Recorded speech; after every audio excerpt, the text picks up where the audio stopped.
मित्रांनो, आपण hotel wastage हॉटेलमधनं आणून आपण खाद्यावरला खर्च कमी करतो.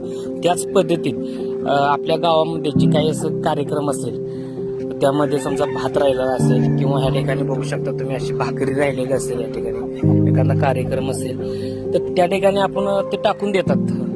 जे राहिलेलं अन्न आहे ते टाकून देण्यापेक्षा आपण त्यांना असं सांगू शकता की आम्हाला तुम्ही जर उरलं असेल तर तुम्ही द्या, आम्ही ते घेऊन जातो. तर आपण या ठिकाणी तुम्ही बघू शकता असा एक कार्यक्रम आमच्या गावामध्ये बी झाला. त्या ठिकाणी आपल्याला भाकऱ्या वगैरे मिळाल्या आणि भात मिळाला. हे आपण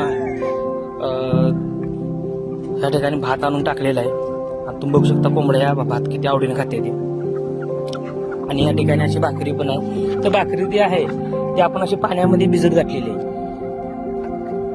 हे तुम्ही बघू शकता ना, आता पूर्णपणे ते मऊ झालेले आहे. मऊ झाल्यानंतर आपण असे त्यांना टाकून दिल्यानंतर तुम्ही बघू शकता या ठिकाणी कोंबड्या किती आवडीने खाते. अशा पद्धतीने आपण खाद्यावरचा खर्च हा कमी करू शकतो. ठीक आहे.